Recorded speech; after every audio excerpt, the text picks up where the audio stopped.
সকাল থেকে এখনো রান্না করি নাই। এখন রান্না করতেছি। সেই রান্না হইলে তারপরে আমার খাওয়া হবে। কিন্তু যতই আবিজাবি খাই কিনুই লাভ নাই। কারণ বাপের তৃষ্ণার থেকে বড় আর কিছু তৃষ্ণাই হইতে পারে না। আর সম্পর্কের কথা বলেন, বাতের চেয়ে বড় সম্পর্ক আর কিছুই হয় না। একটা মানুষে বলে মনের চাহিদা বেশি, কিন্তু মনের চাহিদা থেকে বাতের চাহিদাটাই বেশি। মনের সম্পর্ক তো যে কোনো সময় ভেঙে যায়, কিন্তু ভাতের সম্পর্ক কখনো ভেঙে যায় না। ভাত না খাইলে মানুষ বাঁচে না, কিন্তু মনের ভালোবাসা না দিতে পারলে অনেক সময় আগায় যায় মানুষ।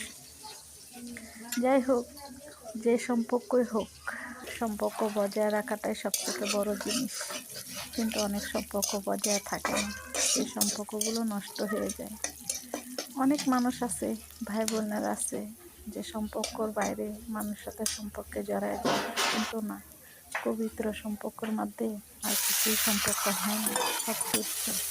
কিন্তু সম্পর্কের মূল্য দিতে পারলে অনেক কিছু, আর মূল্য না দিলে কিছুই না। এই জীবনটাই তেজপাতা। অবহেলার জীবন অবহেলাই যায়, আর ভালোবাসায় যায়। যে সংসারে অশান্তি থাকবে, ঝগড়া থাকবে, তারপরেও ভালোবাসা থাকবে, মায়া থাকবে। আর অবৈধ সম্পর্ক কিন্তু মূল্য থাকে না, শুধু শুধু অবৈধই থাকে। আর বৈধ সম্পর্ক যতই অশান্তি হোক, তারপরও দিনের শেষে সেটা ভালোবাসা পরিণতি পায়। কিন্তু অবৈধ সম্পর্ক কিন্তু ভালোবাসার মূল্য পায় না। জানি না কপালে কি আছে। আমি একটা হতভাগা নারী। যদি ভিডিওটা ভালো লাগে আপনাদের, তো দয়া করে লাইক দিন, শেয়ার করেন, একটা কমেন্ট করেন, ভালো লাগবে।